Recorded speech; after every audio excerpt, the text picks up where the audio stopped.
За энэ Алтай дамсан доктортой байдлын яриа хэлцээг бол 5 дахь жилдээ үргэлжлүүлж байна. 5 дахь удаага зохион байгуулж байгаа.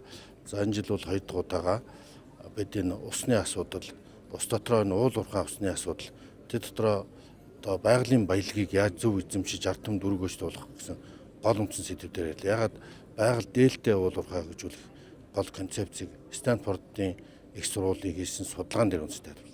За Стэнфордын их сургуулийн бидэнтэй хамт зохион байгуулж байгаа Natural Capital Alliance гэдэг бол шинэ концепц, философи одоо төвшүүлж байгаа. Тэрний үхээр байгалийн баялагийг капитал гэж үзээд, асац хөрөнгө гэж үзээд энийг үнэлж байгаа. Усыг үнэлж байгаа. Өнөөдөр Монголд ус үнгүй шахуу байна шүү дээ, тийм ээ. Жишээ хэлэхэд оюу толгой ус. Манай газрын гүний ус, манай нийт усны нөөцийн дөнгөж 2%. Тэгтэл оюу толгой усны нөөц ашиглаад одоо газрын гүний ус ашиглаад одоо Монгол ус уулуурхай 79 сая литр ус ашиглаж, 79 сая литр ус ашиглаж байгаа. Тэгтэл 15 одоо 10 гаруй жилээс ойдлого биш төлөөгүй байсан. Бид нарыг усны өдрийг тохиолдуулаад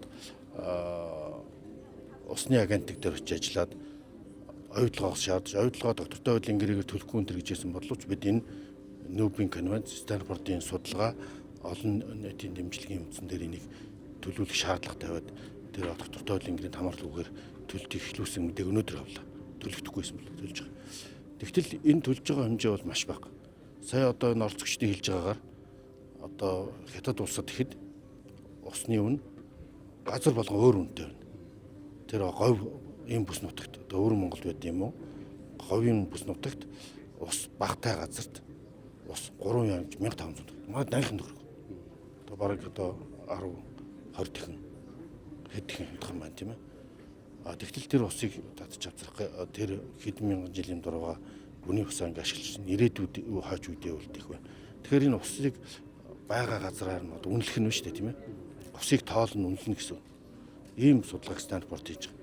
За байгалийн балийг ог энэ өөрөө хүнийг эрүүлжүүлж идэг энэ хүнд өгөөж өгдөг энийг капитал гэж үзээд үнд хөрөнгө гэж үзээд үнд баялагийг үнэлж энийг одоо үржүүлж хөгжүүлж байвал өмнөлдөг банкуд нь ч гэсэн үнэлдэг, зээлжүүлдэг юм шинэ эдийн засгийн агуулгатай болж концепт залгаж байгаа. Энэ агуулгаар нь энэ доктортой байдлыг хөгжүүлэх хэрэгтэй байна.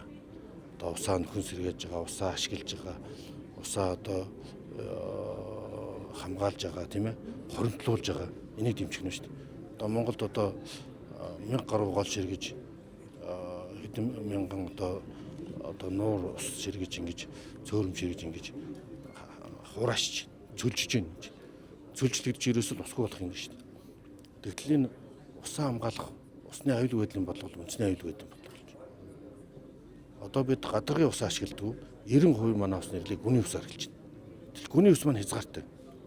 Газар дор байгаа усан бассейн чинь хязгаартай. Тэр дуусвал ирээдүй хожим юм байна. Ийм учраас гадаргын усаа ашиглах, гадагшаа усаа хоримтлуулах, 300 гол цөөрөн байгуулахаас хойд энэ усны концепц гэдэг маань өөрөө эдийн засгийн хамгаалалтаа өргөөжтэй болгох, төлбөртэй болгох энэ цогц системийг өнөөдөр хэлцэж байгаа. Манай улсын үед нөгөө цас борооны усыг хөрвүүлэх энэ одоо бодлого тогтолцооны үед илүү одоо хожимдож байгаа. Тэгэхээр одооноос яг энэ чиглэлээр COP17 хурал дээр яг энэ чиглэл рүүгээ илүү улсын санаачлалыг төвшүүлэх боломжууд нөөцүүд усаа бүрдүүлэх нөөц ус байгаа юм шиг байна. За яг маш зөв. Одоо ингээд усны төлбөр авах чинь тэрийг нөөцөг бүрдүүлэх гэсэн 5.1 тэрбум төгрөг ойлгоо сая төлөвлөж байна. Энэ дээр ямар үр дүн чухал вэ гэхээр бид 90% нь гүний ус ашиглаад байна шүү дээ. Тэгэхээр гадаргын ус ашигладаг. Одоо газар тариалан уул уурхайд гадаргын ус цөөрөн бий болгоод борооны ус хоримтлуулад ингэдэг энэ технологи шилжихгүй болохгүй нэ гэдгийг гол тавьж байгаа. Гадаргын усаа. Яг гэвэл манай гадаргын ус, борооны ус маань гадагшаа усаа авчиж шүү дээ. Цөөхөн хэдийн их орон чухлан дээрээ бид одоо завхан голч гэдэг юм уу, байдрын гол гэдэг ч юм уу, усны цэглэгээ станц, эгийн гол гэдэг ч юм дээр байх гээд гүн хэрүүл болоо суугаад. Тэгтэл хоримтлуулж ийн гэдэг чинь тохируулах хийж байгаа. Өөртөө жил хоримтлуулад гантаа жил тэрнийг тавиад гол усаа хэвэн болгож идэг. Ийм тохируулах хийж эндээ хөрөнгө оруулалт хийх асуудлыг л энэ үнцэнтэй болгож байна. Капитал болгож байна гэсэн үг байхгүй. Нуур булчин гэдэг чинь капитал болж байна. Биш дагаад нэг экосистемдээ бэлчээрдээ эргээр нөлөөлж энэ таашир усан цахилгаанцын гэгээ нуурыг хар тийм ээ. Энийг одоо зөвөр харж ингэж усаа хайрлж хамгаалахын бодлогоо шилжихгүй бол бүхнийг эсэргүүцээд байвал одоо хэрлэн онон гол энэ төр бүх юмнуудаа бол бид нар бас дотроо нуур ус өөртөө гараал явчлаа. Тэр мэдээж байгаль нуур ч юм уу төсөөлгүй байгаль нуур үертэй жил хайлаад үер болоод чинь илүүд болоод нь шүү дээ. Үертэй жил нь хоримтлуулаад ялангуяа одоо бассейн үсгээд нуур үсгээд энийг одоо хамтаа жил ашигладаг. Энийг л нэг natural capital болгох концепц гэж байна.